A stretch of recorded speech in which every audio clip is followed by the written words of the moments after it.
Welcome back to the Midday Reset. My name is Antoinette, and today I want to talk to you about not caring what other people think. I see this and have experienced it. The opinions of others hold way too much weight for people who would otherwise be racing toward the realization of certain goals or aspirations if they weren't getting tripped up so much on what spectators might say or think. And reversing this mindset is a serious challenge. I am not minimizing the difficulty of it at all, as it's something that I've struggled with in the past. But eventually, you have to realize that caring about what other people think is really just another form of people pleasing. And I can promise you that any goal you want to realize, you will not be able to by trying to make everyone else at the table happy. You can't do it, so don't try. It's a lot like the fate that Greek king Sisyphus was sentenced to for his cruelty and deceitfulness. Sisyphus's punishment was that he was forced to roll an immense boulder up a hill only for it to roll down when it nears the top, repeating this action for eternity. I think the definition for insanity might be derived from this tale from Greek mythology, but don't quote me on that. The point is, much like that rock falling down toward the base of the mountain after all the effort Sisyphus put in time and time again to push it up the slope, there will always be someone who disagrees with you or thinks you're not doing it right. Whatever it is, you have to stay tied to it much more strongly than any of the energy that comes from your detractors. And it's also important to remember that as long as you are someone who does something, if you create content or a product, if you fight for a cause that you believe in, if you are breaking new ground with research, anything at all that you do outside of staying in your house all day not talking to anyone, I guarantee you that you will have detractors. It's just a part of it. Some of it's fair. I mean, without people having a difference of opinion, there's a lot we wouldn't have. The America that we have now is a result of the early settlers having a difference in opinion about what their religious rights should be. DreamWorks, the production company behind Shrek and several other movies, exists because Jeffrey Katzenberg had a difference of opinion with his colleagues at Disney and left. It doesn't matter the industry or what level you are at, someone will always think differently. But you shouldn't concern yourself with that, and I have 3 reasons why. First, because it's very easy to be a critic from a comfortable seat in the stands, watching the gladiator fight from a safe place with no risk.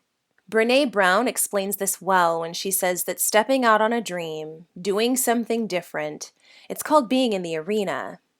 And in the arena, you're going to get pummeled. The journey won't always be an easy one.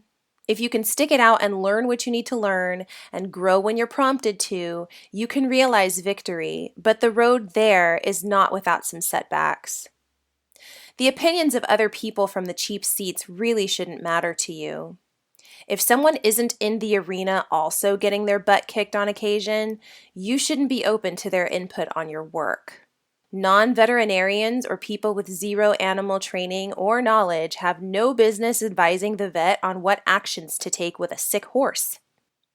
Just as people who do not teach shouldn't really flap their jaws so much about what's wrong in classrooms. And I am definitely not a fan of people who like to chime in on how to parent, but they have no kids of their own. Unless the source is a trusted one, with a track record that has some relevance, who in their heart of hearts just wants you to succeed, their word shouldn't hold weight. Next, realize that in order to get something you've never had before, you will have to do things you've never done before. You will have to become something you've never been before. Nobody is born a superstar athlete, an amazing vocalist, or an adept dancer. Those people became those things through countless hours of work on themselves, through training, adhering to discipline through diet or exercise, studying, tons of practice. And whatever it is you're striving for, you will likely have to put in work before you can become that. It's part of the process. You do that on your own. Nobody else can do the work for you. There is no elevator to the top. You have to take the stairs just like everyone else.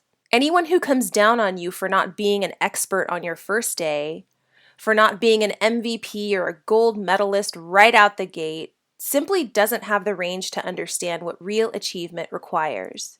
Or perhaps they know what it requires and are put off by your willingness to take the necessary steps. Either way, that's on them and not you. No need to give your energy away trying to figure them out when you have so many other better things to be concerned with. Lastly, I want you to remember that you were given this life to live for you. This is your experience to have, to shape with lessons and experiences that are your own. Too often, the opinions of others can skew how we see ourselves, to the point that we get detached from our concept of self and have to find our way back. One of my favorite speakers is Les Brown. He's probably one of the greatest motivational speakers ever to grace audiences. But he had a rough beginning. You can look him up and learn all about him yourself, but one story that he tells that stands out for me, and I hope it will for you, is that he was labeled educable mentally retarded in school and placed in special education courses and thought that he could do no better until one day a teacher of his told him that someone else's opinion of him did not have to become his reality. And I think that's very true. Many people have had opinions of me that were off base, some hurtful, and they shaped my reality for a time until I found my way back to myself. If my fifth grade teacher was truly the prophet that she thought she was, I'd probably be dead by now, because to hear her tell it, I was headed nowhere fast. Likewise, I had a professor in college who told me I'd probably never graduate, so I should stop wasting his time and my parents' money and just drop out. It was such an honor to smile in his face as I walked across the stage on graduation day. And little did he know that I'd collect 2 more degrees after that. We're cool now. He emails on occasion. But you get the point. The opinions of others are irrelevant to who you actually are. Just be clear on who you actually are. So, do you care what other people think? I do somewhat because I love hearing from you.